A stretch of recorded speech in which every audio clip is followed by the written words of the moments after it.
Hey guys, back with part 2 with the Willys Go Devil engine, installing this stubborn valve guide.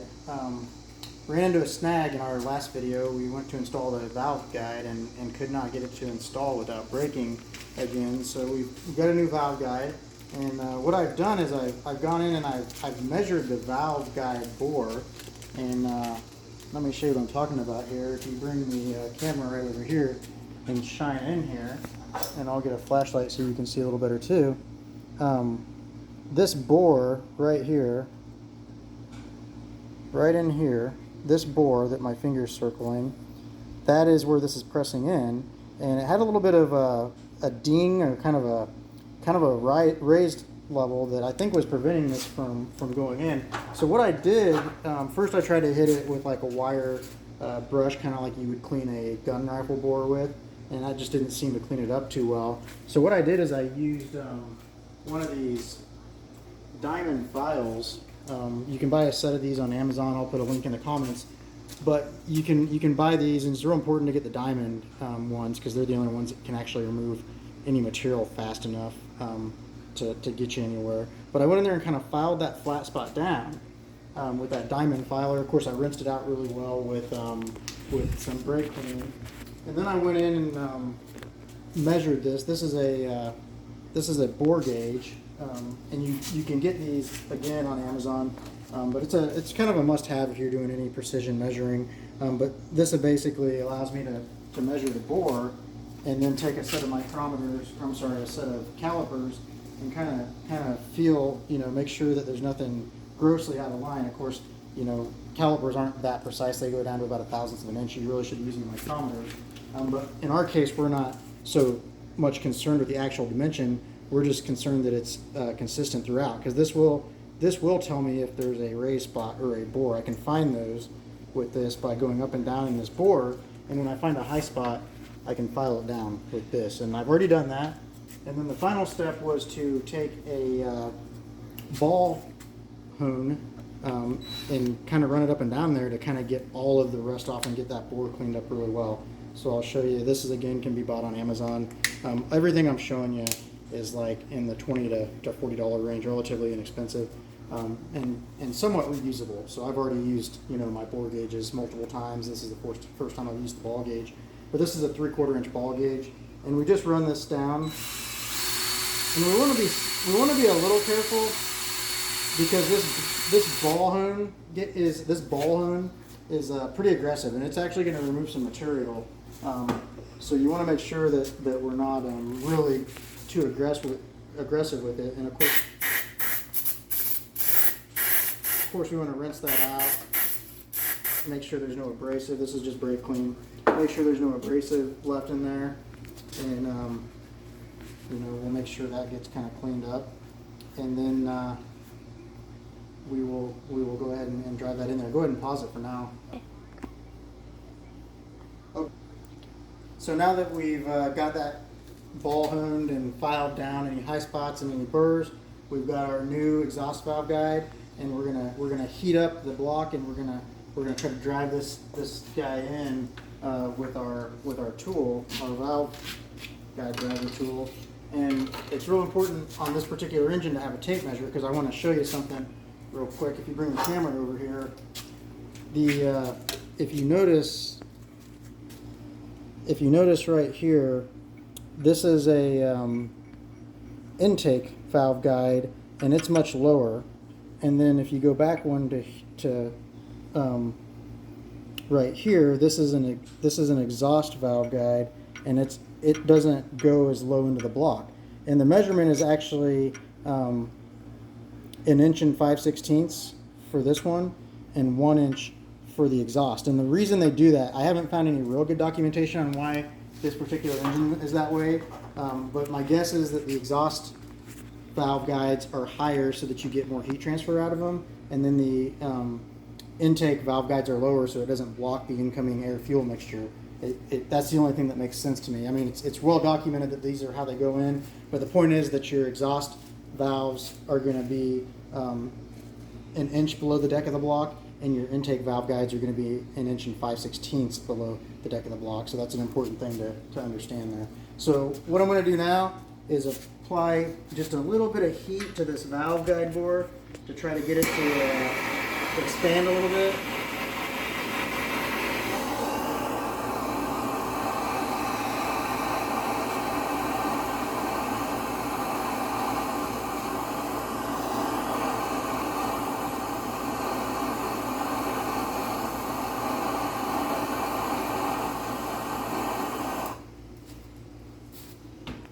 Then I'm going to take my exhaust valve guide, set it in there in my driver, and I'm going to start driving this in. And Nina, you don't have to film this whole thing, just watch me get it started. And when we're done, we'll show you what it looked like. Okay guys, so the valve guide went in successfully, so that small burr was what was hanging us up. So real quick, I want to show you. I've got a straight edge. Doesn't have to be, you know, super heavy. We're just trying to get, you know, level with the block. And what we want to check again is that our exhaust valve guides are an inch below the deck of the block, and our intake are an inch and 5/16.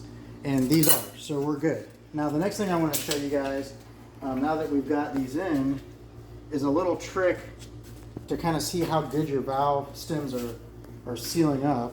So I've got these valve stems all marked.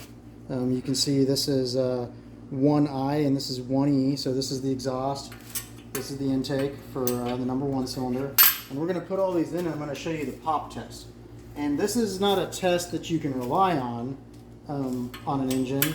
You always want to measure, and I have taken a ball valve, which is one of these things, and I've actually stuck it in there and measured the clearance, and then took a micrometer and measured the valve stem to make sure that, you know, all of our tolerances are in place, and they are. So these valve guides are definitely brand new and definitely tight, but not too tight. Everything is within spec for this motor. But I want to show you this quick test you can do to kind of check. And, you know, I'm gonna have to have you get a little close to hear this. But this is called the pop test. And what we're looking for is we want to make sure that these valve stems have enough, are tight enough that they can actually pull a bit of a vacuum when you pull the valve out real fast. So, Nina, if you look underneath here, this is the other end. So here's the valve, right, up and down. And if I hold my finger on this and pull this valve out, I want to hear a good pop. And you guys could hear that, right? That was a nice loud pop. Now listen to the intake valve. That was much louder. And the reason for that is that the intake clearance is a much tighter, not much tighter, but slightly tighter than the exhaust. And I'm gonna get to that in a second as I go through all these. But every one of these valves, if you put your finger tightly over the other end of the valve guide and then pull the valve up, you want to hear a nice audible pop. And that's going to tell you that you've got a good, you know, reasonably tight valve seal. It's not necessarily the end all. You still want to measure this, and there's a couple ways to measure it.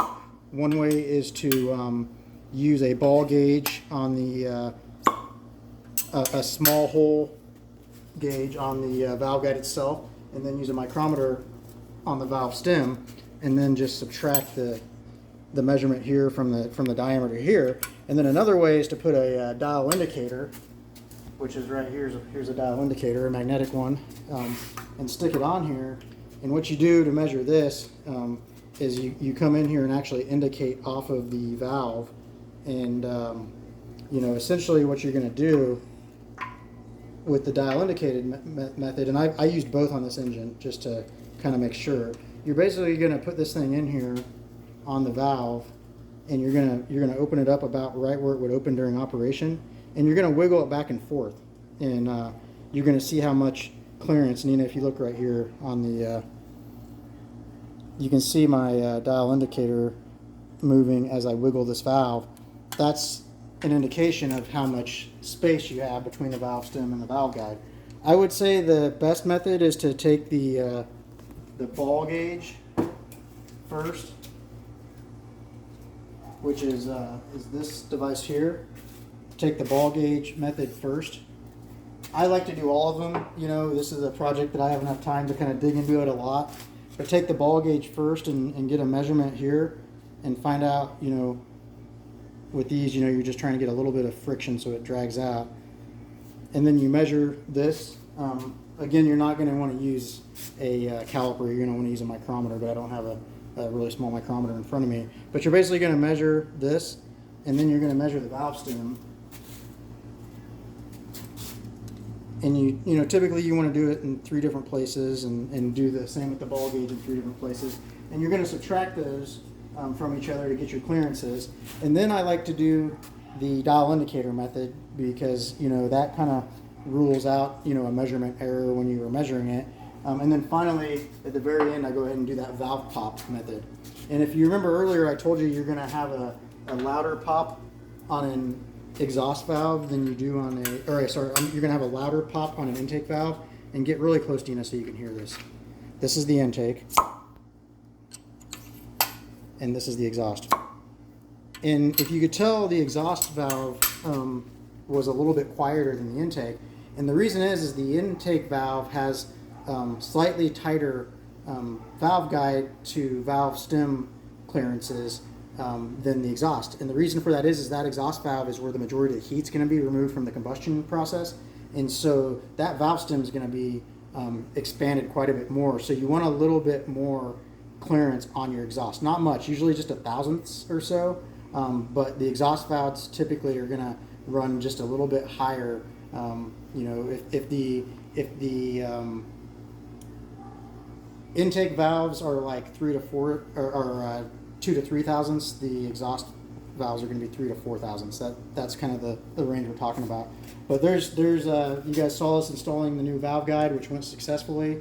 You saw how I measured the valve stem and the valve guide bore to make sure the valve clearance, and then you saw, you know, both the ball gauge method and the dial indicator method, and then finally the simple valve pop method. So this block is good to go to the machine shop now.